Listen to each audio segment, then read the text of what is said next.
Good morning बच्चों। आज की वीडियो में हम बात करने वाले हैं एक बहुत ही इम्पोर्टेंट चैप्टर के बारे में जो क्लास 11th का चैप्टर है बेटे। ठीक है, ये चैप्टर आपका बेसिक केमिस्ट्री से रिलेट करता है। अगर आप ध्यान से देखेंगे और समझेंगे इसे तो ये बहुत इजी चैप्टर है। तो इस बेसिक केमिस्ट्री के चैप्टर के अंदर आपने क्या क्या पढ़ना है तो बेटे ध्यान से देखना। बहुत सिंपल से शुरुआत है हमारी इस साल से। तो ये चैप्टर बेसिकली बेटे तीन पार्ट में हम डिवाइड करके पढ़ेंगे। ठीक है बेटे, पहले पार्ट में हम पढ़ेंगे बेसिक, जो हमारा बेसिक्स होंगे। उसके बाद हम पढ़ेंगे एटम एंड लॉ, कौन कौन से एटम और लॉ आते हैं। और देन उसके बाद आखिर में हम पढ़ेंगे stoichiometry and solution property, solution की प्रॉपर्टीज को। बेटे ये बात ध्यान में रखना। अब बेसिक के अंदर क्या क्या इंक्लूड होगा तो बेटे बेसिक के अंदर सबसे पहले आएगी एसआई यूनिट, फिर आएंगे कन्वर्जन्स। ठीक है बेटे, फिर आएगा आपका सिग्निफिकेंट फिगर, एंड देन उसके बाद आएगा आपका बेटे राउंडिंग ऑफ। ठीक, ये सबसे आसान और सबसे बेसिक केमिस्ट्री है। इसके अंदर क्या आएगा बेटे, तो इसके अंदर पहले आएगी आपकी Dalton theory, modern atomic theory, modern atomic theory. और बेटे इसके अंदर आएगा आपके law of chemical combination, law of, जिसे मैं केमिस्ट्री भी कह सकता हूँ कि केमिस्ट्री के अंदर कौन कौन से लॉ चल रहा है। ठीक है बेटे, तो यहाँ से आपका चैप्टर का पता चलता है कि ये चैप्टर तीन पार्ट में डिवाइड होता है। नाउ आओ बेटे, सबसे पहले हम पहले पार्ट को समझते हैं। तो सबसे पहले हम समझेंगे एसआई यूनिट्स क्या होती हैं। एसआई यूनिट्स तो बेटे ध्यान से देखिए, एसआई का मतलब होता है स्टैंडर्ड इंटरनेशनल, इंटरनेशनल। इसका मतलब ये है बेटे, ऐसी यूनिट्स जो एक्सेप्टेबल हो वर्ल्ड वाइड, यानी पूरी दुनिया में जिनको पहचाना जा सके, उन यूनिट्स को बोलते हैं हम एसआई यूनिट्स। अब ये बहुत सारी हो सकती हैं लेकिन हम 7 पढ़ेंगे। ठीक है बेटे, लेंथ के लिए, मास के लिए, टाइम के लिए, टेम्परेचर, करंट, लाइट, और बेटे अमाउंट ऑफ सब्सटेंस। ठीक बेटे, ये कुछ यूनिट्स आपके पास रहेंगी। अब इनकी, ये तो हो गई आपकी क्वांटिटीज। अब इनकी यूनिट्स क्या होगी, तो लेंथ की यूनिट होगी बेटे मीटर, मास की होगी किलोग्राम, टाइम की होगी सेकंड, टेम्परेचर की होगी केल्विन, करंट की होगी बेटे एम्पियर, लाइट की होगी बेटे कैंडेला, और अमाउंट ऑफ सब्सटेंस को लिखेंगे हम मोल में। ठीक है बेटे, तो अमाउंट ऑफ सब्सटेंस की यूनिट क्या रहेगी हमारी, मोल। ये सबसे बेसिक पार्ट है कि आप किसी भी क्वांटिटी को अगर जानना चाहते हो तो उसकी यूनिट के बिना आप उसे जान नहीं सकते। ठीक है बेटे, तो ऐसा ही यूनिट इसलिए इंपॉर्टेंट है ना। उसके बाद आती है बात आपके बेटे कन्वर्जन्स की, कि कन्वर्जन्स क्या होती हैं और कैसे करते हैं। तो बेटे कन्वर्जन्स जो होती है, एक यूनिट को दूसरी यूनिट में कन्वर्ट करने के काम में आती है। ठीक है बेटे, जैसे अगर मैं आपसे कहूँ 1 मीटर कंटेन कितने सेंटीमीटर, तो आप कहोगे 100 सेंटीमीटर। ये आपने पढ़ा हुआ है, लेकिन ये आया कहाँ से, ये आपको जानना चाहिए बेटे कि ये आया कहाँ से। तो बेटे अगर हम इसको जानने की कोशिश करें तो देखिए बेटे, इसके लिए ना आपको एक स्केल बनाना पड़ेगा 10 की पावर का। 10 की पावर 1, 2, 3। अब 3 के बाद पावर तीन तीन में ऐड करते जाओ, 6, 9 और 12। ठीक है बेटे, इसका नाम होता है बेटे डेका। इसे डेका पढ़ा जाता है, इसे हेक्टा पढ़ेंगे, इसे बेटे किलो पढ़ा जाएगा, इसे बेटा मेगा पढ़ेंगे, देन इसे पढ़ेंगे बेटे हम गीगा, एंड इसे पढ़ेंगे बेटे हम टेरा। क्लियर बेटे, इसी तरीके से जो आपने 10 की पावर प्लस में चलाई हो माइनस में चला लो। 10 की पावर -1, -2, -3, -6, -9 एंड -12, इतने में हमारा काम हो जाता है बेटे। इसे पढ़ेंगे हम डेसी, इसे पढ़ेंगे बेटे सेंटी, इसे पढ़ा जाएगा मिली, इसे पढ़ेंगे बेटे माइक्रो, नैनो, और बेटे सबसे आखिर में पीको। अब बेटे ये चीज आपको ध्यान में होनी चाहिए कि ये वैल्यूज आपको याद होनी चाहिए, ये काम आएंगे आपके, ठीक है। तो अभी मेरा क्वेश्चन क्या था कि 1 मीटर में कितने सेंटीमीटर। तो बेटे मैं इसको करके दिखा रहा हूँ कैसे, देखते हैं इसको करते कैसे हैं क्वेश्चन को सॉल्व। तो देखो बेटे ऐसे करते हैं, अगर हम दोनों तरफ देखें तो हमें क्या पता चल रहा है, मीटर इधर भी है इधर भी मीटर, तो मीटर से मीटर को कैंसिल आउट कर दो तो हमारे पास क्या बचेगा, 1 = x इंटू में सेंटी। और सेंटी की वैल्यू क्या है बेटे, ये रही सेंटी। सेंटी की वैल्यू 10⁻², तो ये हो जाएगा x into 10⁻² is equal to 1। और सॉल्व करें तो x अपॉन में 10⁻² is equal to 1, cross multiply करेंगे तो x इज इक्वल टू आ जाएगा 10⁻²। पुट कर दो यहाँ पर, तो 1 मीटर मेरा बराबर कितने के होगा बेटे, 10⁻² सेंटीमीटर, यानी 100 सेंटीमीटर के बराबर मेरा 1 मीटर आता है। तो बेटा ऐसे कन्वर्जन्स आपको करनी पड़ेगी इस चैप्टर के अंदर, जो आपने समझना है कि हम किसी चैप्टर को या किसी यूनिट को कन्वर्ट करना सीखें तो उसके लिए हमें कैसे कन्वर्जन आनी चाहिए। क्लियर बेटे ना। अच्छा, अब हमने कन्वर्जन सीख लिया, तो अब हम सीखेंगे इसमें सिग्निफिकेंट फिगर्स। सिग्निफिकेंट फिगर्स, बेटे सिग्निफिकेंट फिगर्स बहुत आसान होती है, बहुत ही सिंपल। देखो बेटे क्या होता है, total number of digits in A number. किसी एक नंबर में कितनी डिजिट्स प्रेजेंट्स हैं उन्हें बोलते हैं सिग्निफिकेंट फिगर्स। तो पहले बेटे डिजिट को जान लेते हैं। डिजिट्स, डिजिट्स शुरू होती है बेटे जीरो से। 0, 1, 2, 3, 4, 5, 6, 7, 8 और 9। तो बेटे ये हो गई हमारी डिजिट्स। अब इन डिजिट्स के अंदर इस डिजिट को खासा ध्यान दो, ये कहलाती है बेटे zero digit.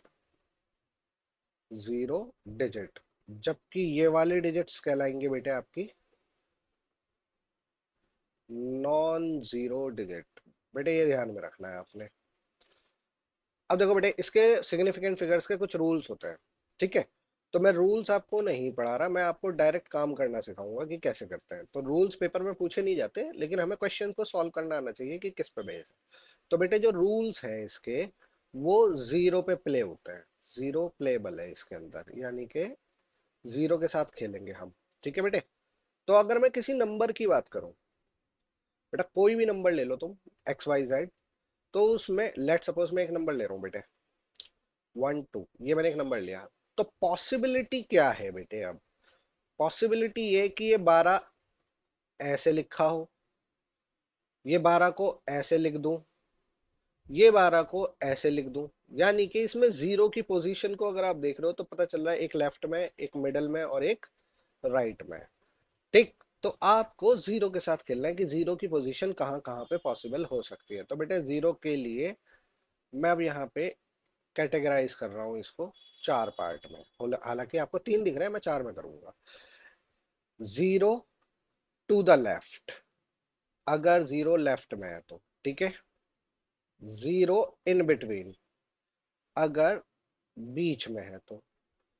Zero at right, zero at right with decimal,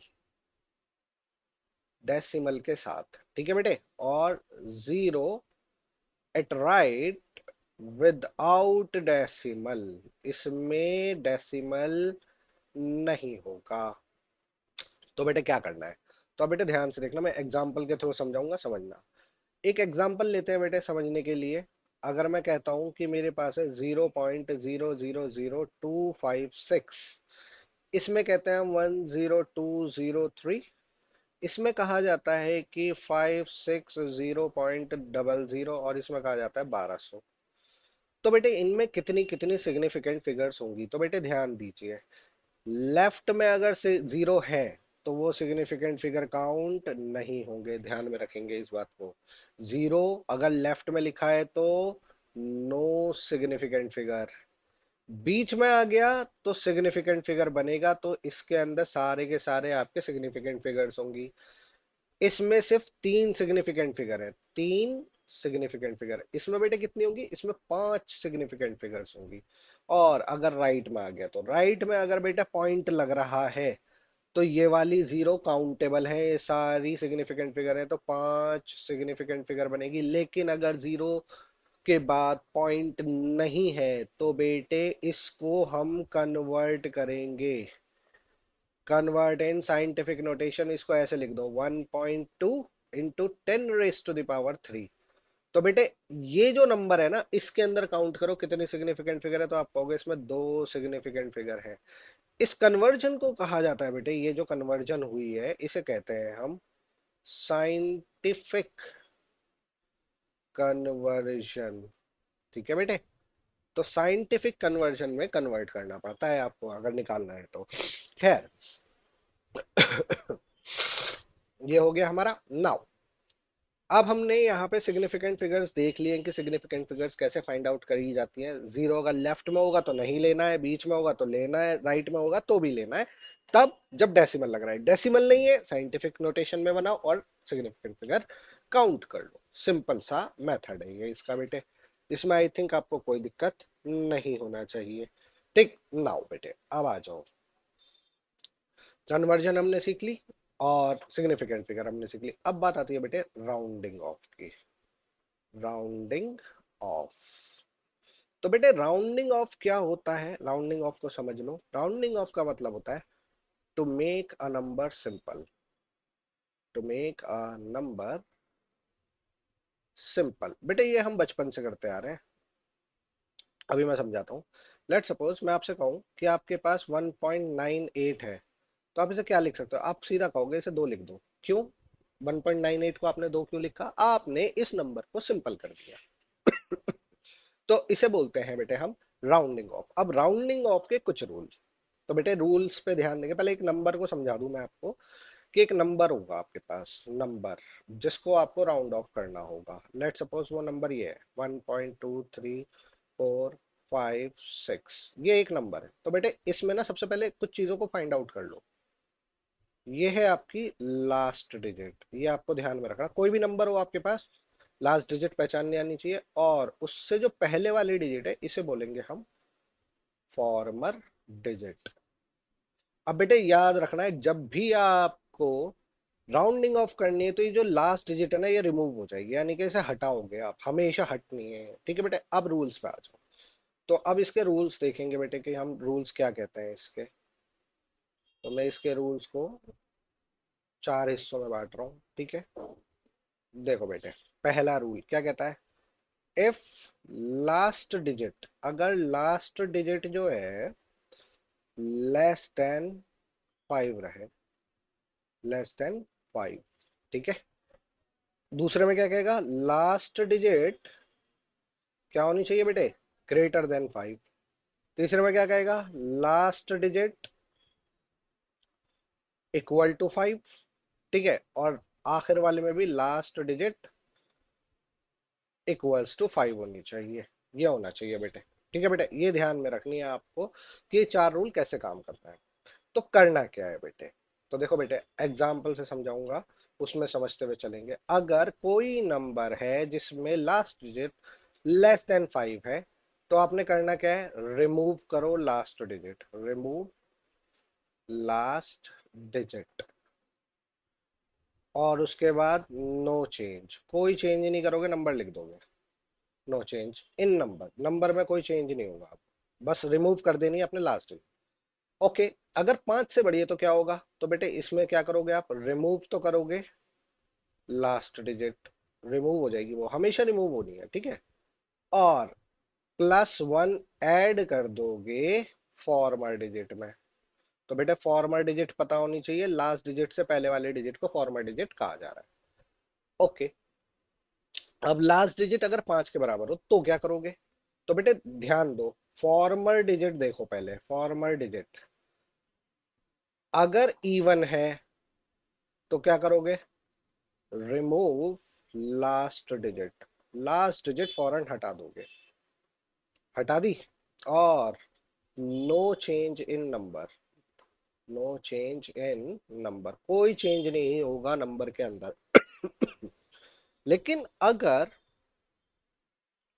formal digit बेटे ऑड हो गई, ऑड, ठीक है बेटे, तो क्या करोगे, रिमूव तो करनी है, रिमूव लास्ट डिजिट, ये तो होगा, लेकिन +1 ऐड कर दोगे फॉर्मर में। ठीक बेटे, अब एग्जाम्पल से इसको समझा देता हूँ बेटे, ध्यान से देखना, एग्जाम्पल समझना है इसका हमको, तो आराम से समझते हो जाएंगे। देखो बेटे एग्जाम्पल, पहला एग्जाम्पल समझते हैं। एक नंबर ले लेते हैं 1.234। इसमें लास्ट डिजिट को एनालाइज करोगे आप तो पता चलेगा ये रही लास्ट डिजिट, जो <<5 है, <<5। तो बेटे ये तो होगी आपकी रिमूव, इसे तो आपको करोगे आप रिमूव कर दोगे, और इस नंबर में कोई चेंज नहीं होगा, तो ये नंबर बेटा आपका जो बनेगा वो बन जाएगा 1.23। दैट्स इट, ये आ गया नंबर। क्लियर बेटे।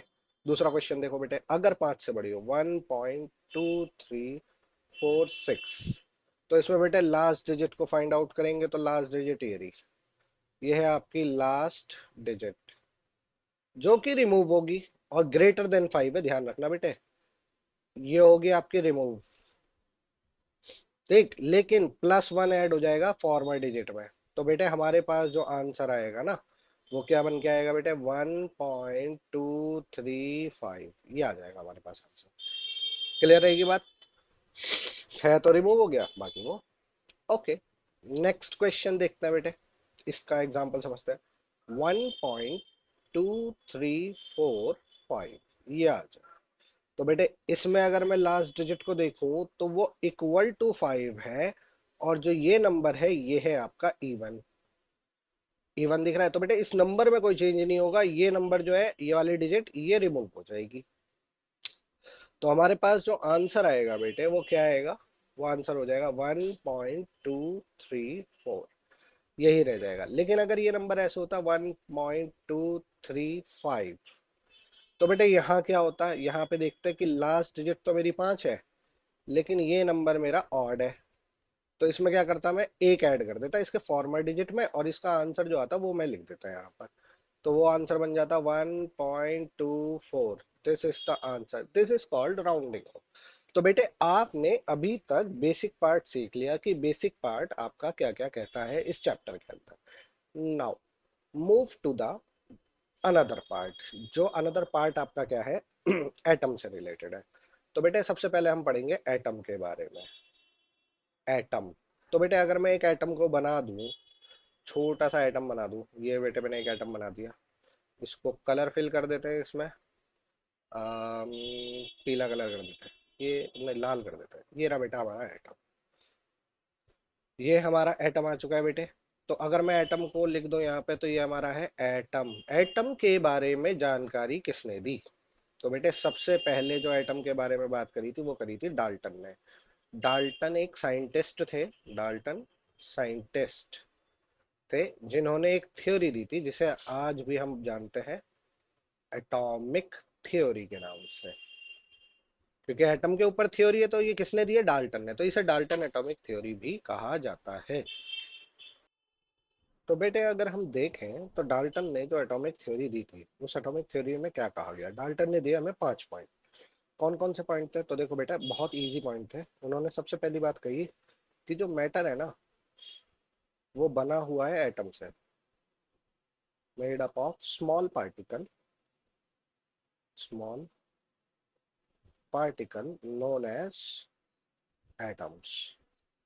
ठीक है बेटे, ये कहा उन्होंने, फिर उन्होंने एक दूसरा पॉइंट दिया, एटम इज इंडिविजिबल, यानी एटम को तोड़ा नहीं जा सकता, इंडिविजिबल। ठीक है बेटे, 2 पॉइंट इन्होंने ये दिया। तीसरा पॉइंट इन्होंने कहा कि सेम सब्सटेंस जो होंगे, सेम सब्सटेंस कंटेन करेगा, contain same type of atom, same type of atoms. और फोर्थ कहा गया कि डिफरेंट सब्सटेंस के अंदर डिफरेंट एटम होंगे, different substance contain different type of atom, different type of atoms. ये हो गए 4 पॉइंट। अब इन्होंने एक पॉइंट और कहा था, जो है फिफ्थ पॉइंट इनका। इन्होंने क्या कहा, when atoms combine, when atoms combine together and form a molecule,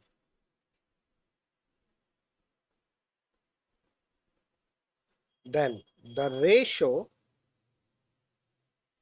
of their elements would be in simple whole number। ये इन्होंने कहा था। ठीक है बेटे, ये 5 पॉइंट्स डाल्टन ने दिए उस वक्त पर जब एटम के बारे में किसी को पता नहीं था, जब इस पे एटम पे रिसर्च शुरू हुई। जब इसमें रिसर्च शुरू हुई बेटे, तो पता चला कि ये थ्योरी तो हो गई फेल। क्यों, कैसे फेल हुई, अब उसके बारे में बात कर लेते हैं बेटे कि ये थ्योरी फेल कैसे हुई और इसमें इसके बाद कौन सी थ्योरी हुई। तो बेटे इसके बाद जो थ्योरी निकल के आई थी ना, वो आई थी मॉडर्न एटॉमिक थ्योरी। क्योंकि जितना उन्हें पता था उतना उन्होंने बता दिया, लेकिन बाद में जब रिसर्च हुई तो पता चला कि भाई कुछ चीजें इनकी गलत थी। पहला पॉइंट जो इन्होंने कहा था वो क्या कहा था, मैटर उसका बना है एटम का, ये बात सही थी। Matter is made up of smallest smallest particle known as atom. उन्होंने कहा एटम का बना हुआ, ये बात बिल्कुल सही बात थी। दूसरा पॉइंट इन्होंने क्या कहा, एटम को तोड़ा नहीं जा सकता, बट बाद में पता चला atom is divisible. Atom is divisible. उसके अंदर 3 पॉइंट निकले जो आज हमें पता है, इलेक्ट्रॉन, प्रोटॉन और न्यूट्रॉन। यानी एटम के अंदर ये 3 चीजें थी, उन्होंने कहा था तोड़ा नहीं जा सकता, लेकिन बाद में पता चला नहीं टूट सकता है वो। तीसरी बात इनके सामने आई कि इन्होंने कहा था सेम सब्सटेंस के सेम एटम होंगे। इन्होंने कहा सेम सब्सटेंस कैरी कर सकता है, मे हैव डिफरेंट एटम्स, कि उसमें डिफरेंट एटम्स हो सकते हैं। डिफरेंट एटम्स एग्जाम्पल लें इसका, तो उन्होंने कहा आइसोटोप्स इसका एग्जाम्पल है। आइसोटोप्स, अब उन्होंने पूछा आइसोटोप क्या है, तो उन्होंने कहा आइसोटोप बहुत सिंपल सी चीज होती है। आइसोटोप्स, आइसो का मतलब होता है same, elements having same number of atomic number, या सेम एटॉमिक नंबर ले लेते हैं, ऐसे लिख लेते हैं, same atomic number, but different mass number, different mass number is called isotope. Simple सी बात है। एग्जांपल लें अगर हम इसका, तो इसमें हाइड्रोजन आ जाएगा, ड्यूटीरियम आ जाएगा और ट्रिटियम आ जाएगा। इन सब के बेटे एटॉमिक नंबर 1 है, ये कहलाता है आपका एटॉमिक नंबर। जबकि ये क्या कहलाएगा बेटे आपका, मास नंबर। तो जिसमें एटॉमिक नंबर सेम हो और मास नंबर डिफरेंट हो, उन्हें बोलते हैं आइसोटोप्स। अब फोर्थ पॉइंट क्या कहा था, फोर्थ कहा था कि different substance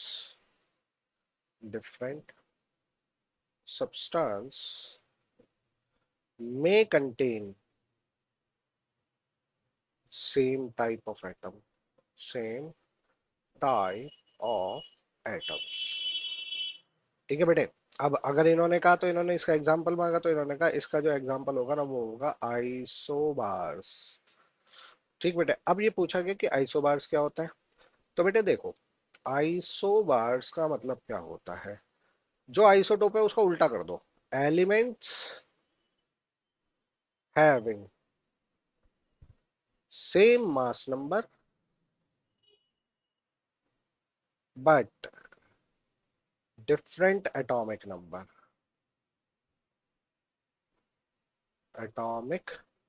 number are called isobars. Example लें उसका, तो बेटे ये देखो, आर्गन, आर्गन का एटॉमिक नंबर होता है 18, मास होता है इसका बेटे 40।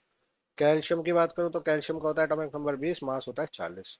तो बेटा आपने क्या देखा कि दो डिफरेंट एटम है, लेकिन दोनों सेम बिहेव कर रहे हैं, दोनों का मास नंबर सेम है, तो इन्हें कहा गया आइसोबार्स। ठीक है बेटे। अब आइसोबार और आइसोटोप्स आपने पढ़ लिया, तो एक चीज और पढ़ा देते हैं साथ में, आइसोटोन्स। आइसोटोन्स का मतलब होता है एलिमेंट्स जिनमें सेम नंबर ऑफ न्यूट्रॉन।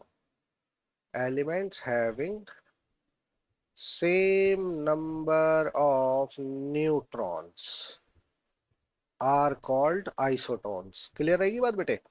अब ये बाद में देखेंगे कि निकालते कैसे हैं। उसके बाद फिफ्थ पॉइंट पे आ जाओ बेटे। जो फिफ्थ पॉइंट कहा था, उन्होंने कहा था कि when molecule is formed, when molecule is formed,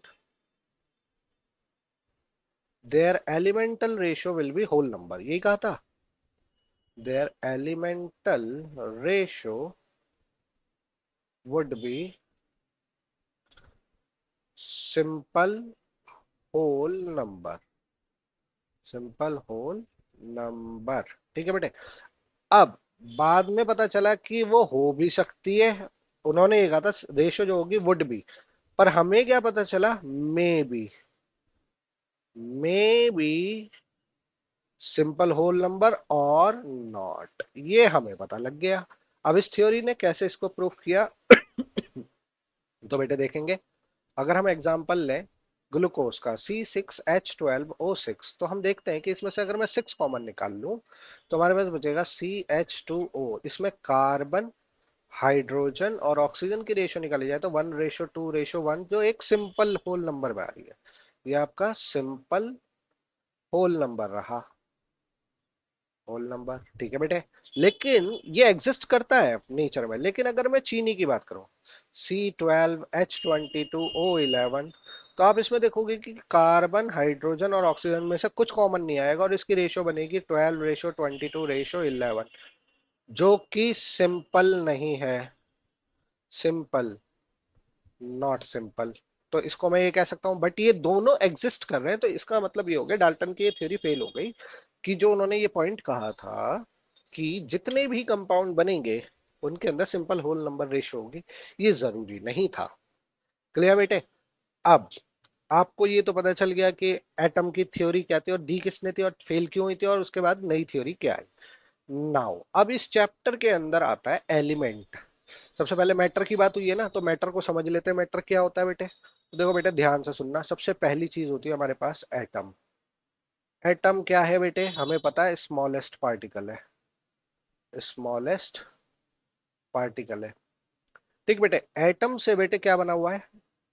matter बना हुआ है। ये बात बिल्कुल सही है।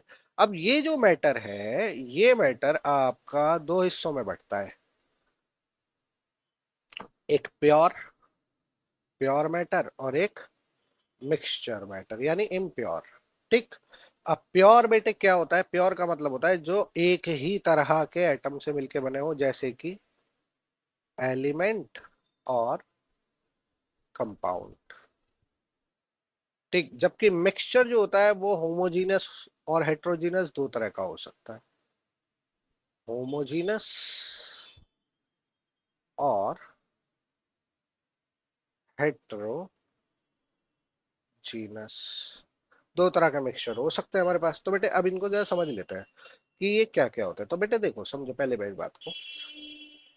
एटम बहुत ही छोटा पार्टिकल है, ये हमने एक एटम बना लिया है। ठीक है। एलिमेंट जो होता है ना वो बड़ा होता है पार्टिकल। अप्रोक्सीमेट आप ये मान लो ये एलिमेंट है। इसका मतलब इसके अंदर एटम्स प्रेजेंट है। ठीक है बेटे। अब एलिमेंट क्या होता है? Element is a, it is a pure substance.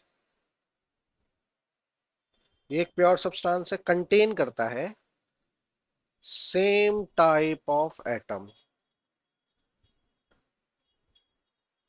Same type of atoms. ठीक है। It can never decompose by physical और केमिकल मेथड, फिजिकल और केमिकल मेथड। ये एलिमेंट के बारे में बात हो गई कि एलिमेंट एक्चुअली में हमारा क्या होता है। नाउ बेटे, ये एलिमेंट के बारे में आ गई हमारी बात, तो इसे एलिमेंट को हम साइड में कर देते हैं। अब आती है बात कंपाउंड की। कंपाउंड कैसे बनता है? जब दो एलिमेंट आपस में जुड़ जाए या दो से ज्यादा भी हो जाए। तो व्हेन टू और मोर than two atoms join together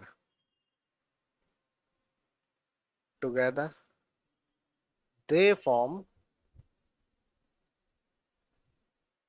molecule और कंपाउंड, मॉलिक्यूल या फिर कंपाउंड कह दो।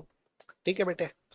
अब मिक्सचर के बारे में बात आती है। मिक्सचर क्या होता है बेटे? मिक्सचर होता है एक होमोजीनियस और हेट्रोजीनियस टाइप का। लेकिन होता क्या है मिक्सचर? मिक्सचर इज अ, ऐसे कह सकते हो आप कि मिक्सचर जो है दो कंपाउंड या दो से ज्यादा कंपाउंड का मिक्स होना है। ठीक है। और वो भी कैसा? Physically. Mixing of more than two, या मोर देन वन कर लो, more than one compound physically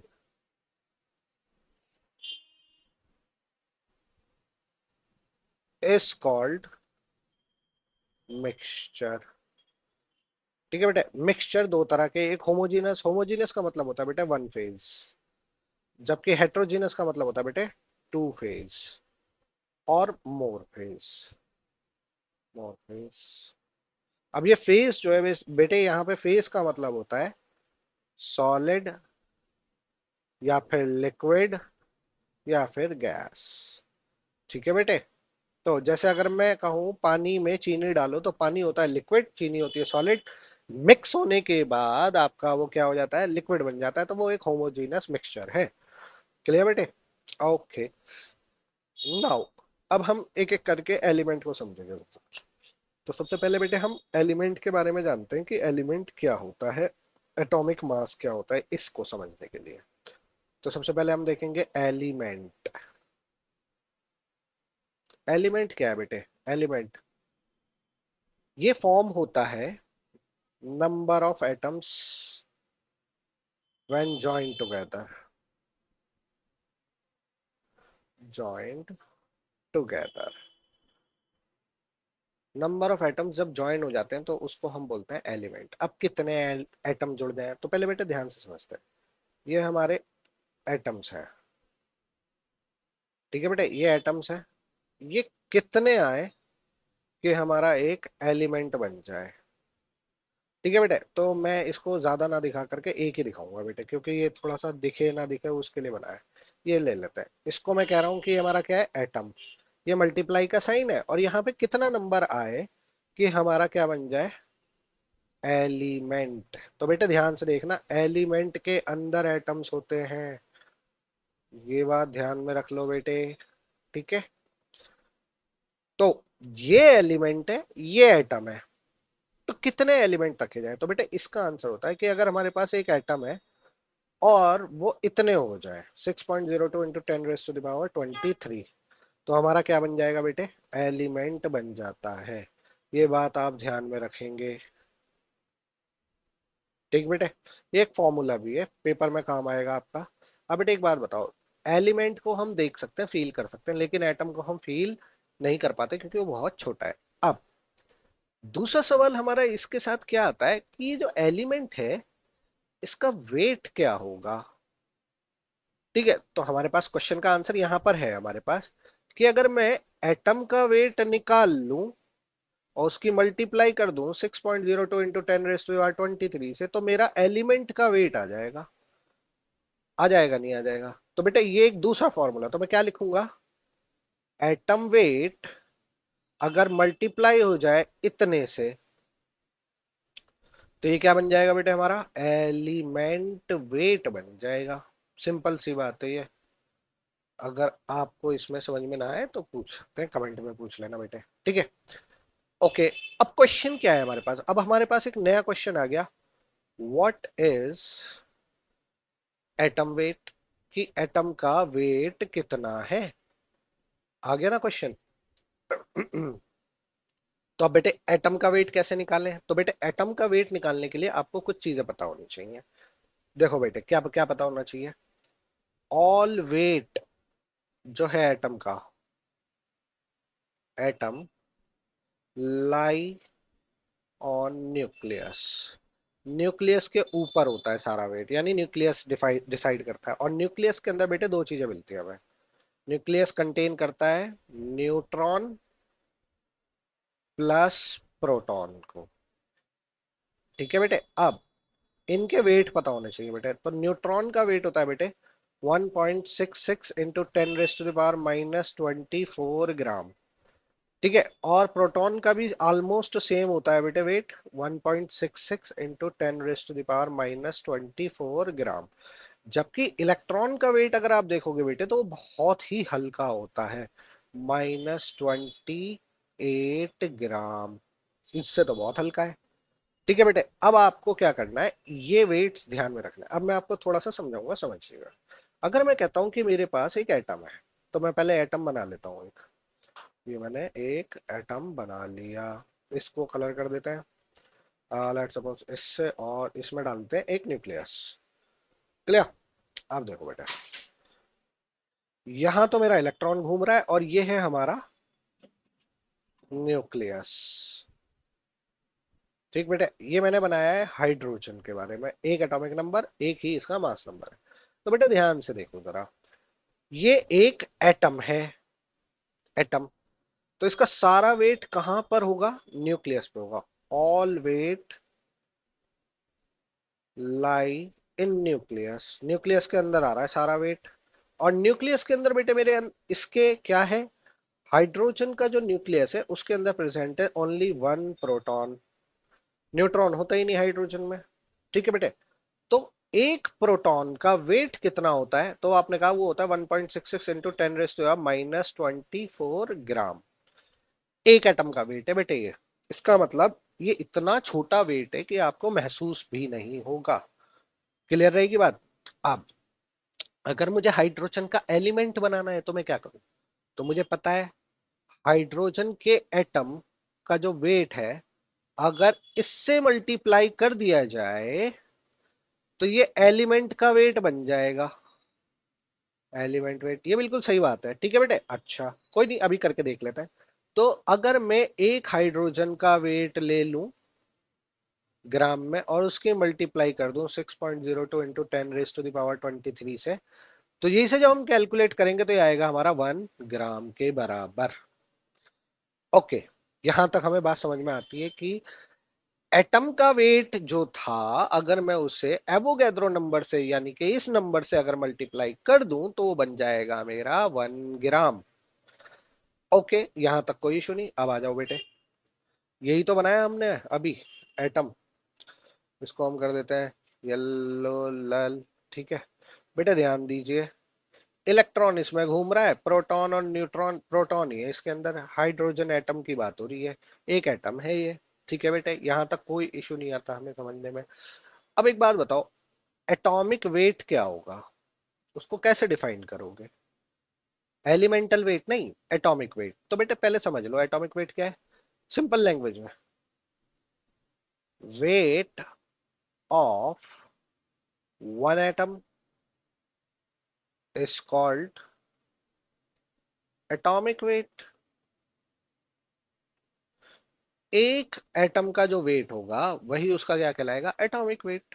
और एटॉमिक वेट अगर मैं हाइड्रोजन की बात करूं, हाइड्रोजन का अगर हम एटॉमिक वेट कैलकुलेट करें तो बेटे हमें हाइड्रोजन का एटॉमिक वेट कितना मिलेगा। तो बेटे यहाँ अगर हम ध्यान दें तो हमारे पास हाइड्रोजन के अंदर एक प्रोटॉन है और एक इलेक्ट्रॉन है। इलेक्ट्रॉन को हम काउंट नहीं करते। तो एक प्रोटॉन का वेट आ रहा है बेटे 1.66 इंटू 10⁻⁻24 ग्राम आ रहा है बेटे। इस पूरी टर्म को जो ग्राम में कहा जाता है one atomic mass unit, 1 AMU। और इसे ही पढ़ा जाता है बेटे 1 U, यूनिफाइड मास। तो बेटे ध्यान दो जरा, हमारा तो मास नंबर ये था, this is my mass number. ठीक है बेटे, ध्यान से देखना मास नंबर कितना आ रहा है मेरा इसमें। मास नंबर है बेटे इसका 1। ठीक है बेटे। और हाइड्रोजन एटम का वेट देखना बेटे, वो आ रहा है 1 AMU, या फिर मैं कह रहा हूं 1 U। तो कहीं ना कहीं मुझे ये पता चल रहा है कि जो मेरा एटम का वेट है वो ये है। मास नंबर ही मेरा एटॉमिक वेट बनता है AMU में। अच्छा बेटे ध्यान से सुनना, हाइड्रोजन अगर एलिमेंट ले लूं तो उसका वेट 1 ग्राम है। वो भी देखो इसी से मैच हो रहा है बिल्कुल सीधा, हाइड्रोजन से। तो मुझे क्या पता चला कि जो मास नंबर है वही एक्चुअली में मेरा एटॉमिक मास यूनिट है, अगर मेरे पास एटम हो। वही मेरा ग्राम में है वजन, अगर मेरा एलिमेंट गिवन हो। इसको समझना बेटे, मास नंबर ही एएमयू में होता है अगर एटम हो तो, और ग्राम में हो जाएगा अगर वो एलिमेंट है तो। जैसे एक एग्जांपल से समझते हैं बेटे, बहुत सिंपल सा एग्जांपल ले रहा हूँ, लिथियम का लेते हैं एक एग्जांपल। 3 और 7। तो बेटे गौर से देखो, यहाँ पे ये जो 7 है ना, ये है आपका मास नंबर। ठीक है बेटे, अगर मेरे पास लिथियम का एटम होगा तो एटॉमिक वेट बेटा कितना हो जाएगा इसका? तो हम कहेंगे इसका एटॉमिक वेट होगा 7 AMU, 7 atomic mass unit. Okay. और अगर मैं कहूं एलिमेंट वेट कितना होगा, तो आप कहोगे एलिमेंटल वेट हो जाएगा हमारा 7 ग्राम। क्लियर बेटे? ओके। अब एक चीज का ध्यान रखना, एक एएमयू अभी आपने पीछे देखा था वो होता है इतना ग्राम के बराबर। ठीक है बेटे, ये ध्यान में रखने वाली बात है, भूलना नहीं है, एक एएमयू इतने ग्राम के बराबर होता है। चलो, ये एग्जांपल समझ में आ गया, तो मैं दूसरा एग्जांपल लेते बेटे। अब की बार मैं कार्बन का लूंगा, 6 और 12। ठीक है बेटे, तो अगर मैं कहूं कि एटॉमिक वेट कितना होगा, यानी एटम का वेट कितना होगा कार्बन के, तो आप कहोगे 12 AMU। और अगर मैं कहूं इसका एलिमेंट वेट कितना होगा, तो आप कहोगे एलिमेंट वेट जो होगा वो होगा इसका 12 ग्राम। सिंपल सी बात, आगे बात समझ में। अब डेफिनेशन पेपर में पूछी जाती है कि what is atomic mass unit, या एटॉमिक मास की डेफिनेशन दो। तो बेटा ध्यान से देखना जरा, यहाँ पे मैं कुछ बनाऊंगा। यहाँ पे ये मैंने कार्बन का एटम बनाया, जो मैंने पिंक कलर का कर दिया है। ठीक है बेटे, इसके ये पूरा कार्बन का एटम है, कार्बन एटम। बेटे कार्बन का एटॉमिक नंबर 6 और मास नंबर 12। तो बेटे इस पूरे का वजन कितना होगा, तो आप कहोगे इसका वजन है 12 AMU। इस पूरे का वजन, क्योंकि ये कार्बन है, देख लो यहाँ पे एटॉमिक वेट 12 AMU के बराबर है। ओके, इसके हिस्से करो 12। एक, सॉरी गलत हो गया थोड़ा सा, 1, 2, 6, 8, लगभग यहाँ से जाएगा 10। कितने हो गए बेटे? 1, 2, 3, 4, 5, 6, 7, 8, 9, 10। 10 हो गए ना? ये ले बेटे, ये हो गए 12। 12 हिस्से कर दिए मैंने इसके।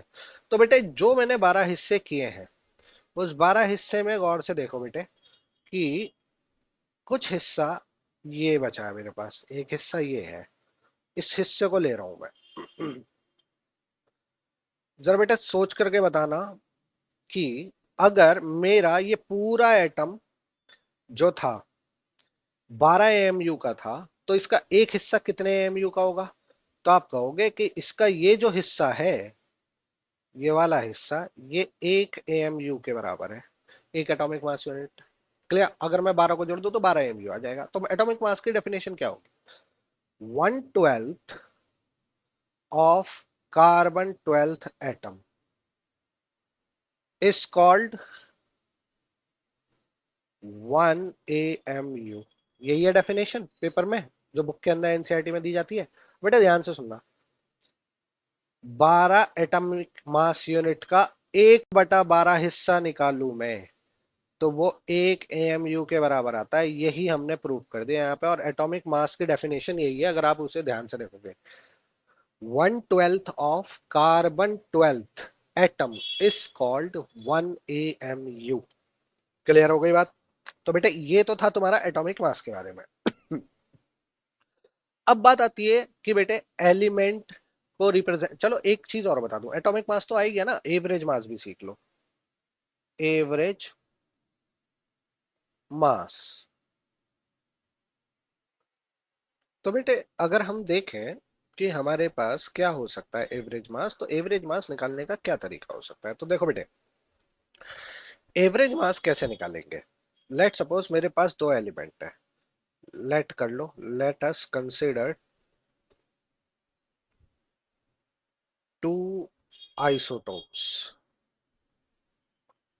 क्यों? क्योंकि इनका एटॉमिक नंबर सेम होगा, एक्स और वाई ले लिया मैंने। इसका एटॉमिक नंबर है बेटे 10, इसका भी एटॉमिक नंबर 10, लेकिन इसका मास नंबर है 11 और इसका मास नंबर है 12। यहां तक मुझे कोई इशू नहीं है बेटे। अब अगर तुम्हारे पास दो एलिमेंट गिवन हो तो इनकी परसेंट अबंडेंस पता होनी चाहिए कि नेचर में ये कितना अवेलेबल है। तो परसेंट अबंडेंस की अगर बात करूं, मैं कह दूं कि ये 90% अवेलेबल है, ये 10% अवेलेबल है। तो इन दोनों का टोटल एवरेज मास कितना होगा? तो बेटे एवरेज मास कैसे निकालते हैं? तो बेटे ध्यान दो, एवरेज मास निकालने का तरीका क्या होगा। मास ऑफ एक्स, जो एक्स है, इनटू में percentage, plus mass of y into में परसेंटेज। अब परसेंटेज 100 में से निकली हुई होगी तो बेटे क्या करेंगे इसमें, 11 इसका मास है, डिवाइड इनटू में 90/100, प्लस 12 इसका मास है और 10/100, ऐसे कर लो। या तो अगर परसेंटेज ना दे करके फ्रैक्शन गिवन होता, लेट सपोज मैं कहता हूं कि इसका फ्रैक्शन गिवन होता, फ्रैक्शन गिवन है, उसने कहा फ्रैक्शन होगा आपका एक्स का जो है 10 और 11 में, इसमें जो फ्रैक्शन गिवन है वो गिवन है आपका 0.9, और वाई का गिवन है बेटे 0.1। तब आप एवरेज मास कैसे निकालोगे? तो बेटे एवरेज मास तब भी ऐसे ही निकलेगा। आप क्या करोगे, 11 इसका मास है, इनटू में 0.9, 100 डिवाइड नहीं करोगे, अब आप 12 इंटू में 0.1, दोनों को जोड़ दो, आंसर जो आएगा वो आपका एवरेज मास निकल के आ जाएगा। ऐसे निकाला जाता है बेटे एवरेज मास। तो आई थिंक तुम्हें पता चल गया होगा कि एवरेज मास कैसे निकाला जाता है।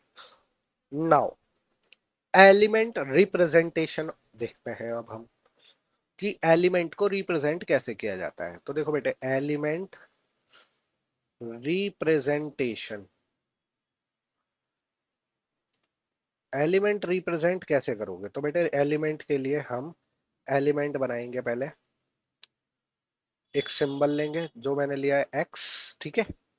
तो ये हमारा सिंबल होगा।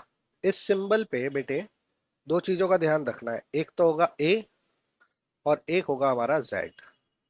अब ये ए और जेड है क्या बेटे, ठीक है। तो पहले तो आप ये समझ लो, ए का मतलब होगा मास नंबर, एक्स का मतलब होगा बेटे सिंबल, और जो जेड होगा बेटे वो कहलाएगा आपका एटॉमिक नंबर। सिंपल सी बात, ठीक है बेटे।